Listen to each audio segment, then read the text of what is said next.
जय श्री राधा कृष्ण। निर्जला एकादशी ज्येष्ठ मास में आने वाली सर्वश्रेष्ठ एकादशी है। निर्जला एकादशी का उपवास करने से साल की सभी एकादशियों के व्रत के बराबर फल मिल जाता है। इस दिन व्रत जल की एक बूंद भी नहीं पीते, तभी इसे निर्जला कहता है, बिना जल के व्रत करना। ज्येष्ठ मास बहुत गर्मी का समय होता है। इस समय इतना कठोर व्रत करना एक अत्यंत तप की तरह है, साधना की तरह है, जिसका फल भी उसी तरह बहुत श्रेष्ठ होता है। भगवान कृष्ण ने भीमसेन से ये उपवास करवाकर उनके लिए स्वर्ग का मार्ग प्रशस्त करवाया था। इस एकादशी को किए जाने वाले दान हमारे पुण्यों में वृद्धि करते हैं और मृत्यु लोक के संताप से मुक्ति दिलवाते हैं। इस दिन किए गए किसी भी दान का पुण्य फल हमें कई गुना अधिक होकर मिलता है। एकादशी को कुछ खास वस्तुओं के दान से भौतिक सुख साधनों की सरलता से प्राप्ति हो जाती है। जो लोग इस कठिन व्रत को नहीं कर पाते, वो भजन कीर्तन, दान पुण्य और जाप आदि से भी कई तरह के लाभ प्राप्त कर सकते हैं। अब आज इस वीडियो में आपको कुछ महत्वपूर्ण वस्तुओं के विषय में बताती हूँ, जिनका दान आपको बनाएगा धनवान, और हर तरह के ऐश्वर्य देने वाली ये शुभ तिथि कैसे बड़ी आसानी से आपको बना सकती है ऐश्वर्यवान, वो आज हम इस वीडियो में चर्चा करेंगे। बहुत सारी जानकारी एक ही वीडियो में मिलेगी, इसलिए प्लीज वीडियो लास्ट तक जरूर देखना। आने वाले व्रत त्योहारों का रिमाइंडर, डेली का पंचांग और राशिफल अपने फोन पर पाने के लिए एकादशी लिखकर हमें 9821025751 पर व्हाट्सएप मैसेज करें। अगर चैनल पर नए हो तो चैनल सब्सक्राइब जरूर करना। अब चर्चा शुरू करते हैं। निर्जला एकादशी पर भगवान विष्णु को चढ़ाने वाली हर चीज में तुलसी दल जरूर मिलाएं। याद रखना, एकादशी वाले दिन तुलसी जी तोड़ी नहीं जाती, इसलिए पहले से ही तोड़ कर रखें। एकादशी वाले दिन भगवान विष्णु के साथ माता लक्ष्मी का पूजन जरूर करना। अच्छा, कमल गट्टे की माला, अनार का रस और दही माँ लक्ष्मी को चढ़ाना।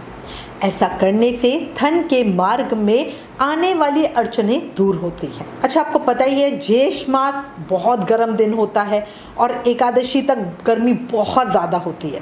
तो अगर हम इस तिथि पर जल का दान करते हैं तो ये बहुत शुभ योग इंसान के लिए बनाते हैं। इस दिन दूध, जल, खीर, दही, रस, शरबत और पंखे का दान कारोबार और नौकरी दोनों में प्रगति दिलाता है। एकादशी की इस तिथि पर अपने घर के दामाद और बेटी के जल से चरण पखारें। उन्हें शीतलता देने वाली वस्तुओं का दान करें। ऐसा करने पर भगवान विष्णु और माता लक्ष्मी की कृपा मिलती है। निर्जला एकादशी पर राहगीरों और मुसाफरी को शीतल जल, शरबत और फलों के रस का दान करने से राहु, शनि और केतु ये तीनों ग्रह शांत रहते हैं। इनके शुभ होने से धन कमाने में बाधा नहीं आती। निर्जला एकादशी को अपने घर की उत्तर दिशा में कच्चे घड़े में पानी भर कर रखें। अगर संभव हो तो निर्जला एकादशी के बाद से पूरे महीने इसी घड़े का पानी पिए, बहुत अच्छा होता है।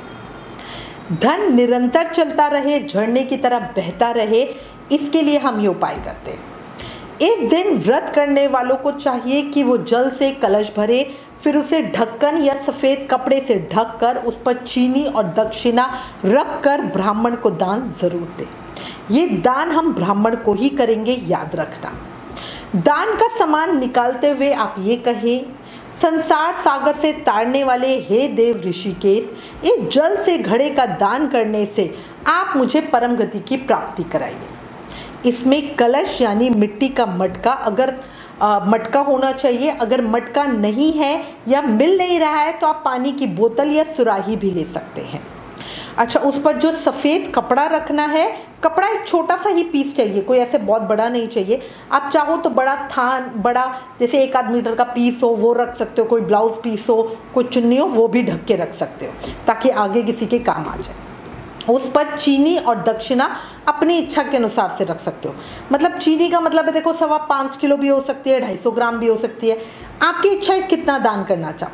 उसी तरह दक्षिणा 11 रुपये भी हो सकती है, 250 भी, 500 भी, 1100 भी, पूरी तरह से आपकी इच्छा, आपका भाव है। एक बात और याद रखना, जो भी चीज़ आप दान करो, चीनी, कपड़ा, फल, चावल या कुछ भी चीज़, वो थैली में डालकर मत करना, उसे किसी भी बर्तन में डालकर देना चाहिए, ठीक है। जैसे अगर मान लो आप कपड़ा, चीनी, बहुत सारा सामान दे रहे हो तो प्लेट में, बर्तन में, किसी में भी रख कर दे। अगर आप बर्तन ब्राह्मण को देना नहीं चाहते तो बर्तन वापस ले सकते हैं, ठीक है। पर अगर आपको लगता है कि नहीं, बर्तन वापस नहीं लिया जाएगा, या आप ऐसी जगह हो जहाँ पे कोई बर्तन ही नहीं है, तो देखो फल वगैरह तो आप हाथ में रख कर दे सकते हो, पर चीनी है वो थैली में तो रख कर देनी ही पड़ेगी। तो उसमें ध्यान रखना, थैली में गांठ नहीं लगाना, थैली खुली हुई होनी चाहिए, ठीक है। इस चीज़ का स्पेशली ध्यान रखना। गांठ लगी हुई जब थैली हम देते हैं तो उसका दान हमें नहीं लगता है। इसके अलावा हम ज़रूरतमंद लोगों या गरीबों के लिए भी दान के लिए चीज़ें निकाल सकते हैं। ऐसी चीज़ें दें जिससे ठंडक मिलती है, ये गर्मियों के लिए सबसे अच्छा होता है। क्या, जैसे पंखा हो गया, कूलर हो गया, फल हो गया, ठंडा दूध हो गया। कई जगह पर निर्जला एकादशी का बायना भी निकलता है, तो ये अपनी घर की रीति के हिसाब से है। इस दिन अपनी बहन बेटी के घर भी कुछ चीज़ें ज़रूर भेजें, जैसे फल हो गए, आम, खरबूजा या ठंडाई, रूह अफ़ज़ा वगैरह, इस तरह की चीज़ें। ये भी दान ही माना जाता है। अब पूछोगे कि भाई बहन बेटी के घर क्यों दान करें, वो तो सामर्थ्यवान है, वो तो ज़रूरतमंद नहीं है। तो इसकी वजह होती है कि जब भी बहन बेटी की शादी करते हैं तब जमाई को नारायण रूप में मानकर आप अपने घर की लक्ष्मी रूपा बेटी को देते हैं। इसलिए निर्जला एकादशी हो गए, संक्रांत हो गए, ये ऐसे पर्व हैं जिस पर बहन बेटी को भी दान दिया जाता है। इस दिन जल से भरे कलश और गौदान का विशेष महत्व है। इस एकादशी का व्रत करके यथासंभव अन्न, वस्त्र, छतरी, जूता, पंखा, फल आदि का दान दक्षिणा सहित करना चाहिए। ये दान आप मंदिर में ब्राह्मण को, किसी ज़रूरतमंद किसी को भी दे सकते हो। अब लोग पूछते हैं कि घड़े का दान कब करना चाहिए, एकादशी वाले दिन या द्वादशी वाले दिन? तो समझो, एकादशी वाले दिन दान का अलग महत्व है और द्वादशी वाले दिन दान का अलग महत्व है। दोनों ही दिन कुछ ना कुछ दान अवश्य करना चाहिए। ऐसा नहीं कि एकादशी पे कर दिया तो द्वादशी पे कुछ ना करो, थोड़ा करना बट करना जरूर। दान कर्म से जो हमारी कुंडली में उग्र ग्रह होते हैं वो भी शांत हो जाते हैं, अपना दुष्प्रभाव नहीं दिखा पाते। पुराणों के अनुसार इस दिन ब्राह्मण को जूते दान करना भी विशेष रूप से उत्तम माना गया है और उससे आपको जो आशीर्वाद मिलता है, इससे आपके रुके हुए सभी काम बन जाते हैं, आपके सभी काम सिद्ध हो जाते हैं और आपके जीवन में एक नई पॉजिटिव एनर्जी का जन्म होता है। निर्जला एकादशी के दिन गरीबों को दान, भूखे को खाना और किसी पेड़ के नीचे पशु पक्षी के लिए पानी और दाना ज़रूर रखें, इससे अनंत फल की प्राप्ति होती है। इसी के साथ मैं उम्मीद करती हूँ इस वीडियो में दी गई जानकारी आपके लिए उपयोगी होगी। इससे रिलेटेड अगर आपके पास कोई भी कमेंट या सजेशन है तो प्लीज़ हमें लिखें। ज्ञान बांटने से बढ़ता है, इसलिए इस वीडियो को ज़्यादा से ज़्यादा शेयर करें। Please like, share and subscribe. Thank you. जय श्री राधा कृष्ण।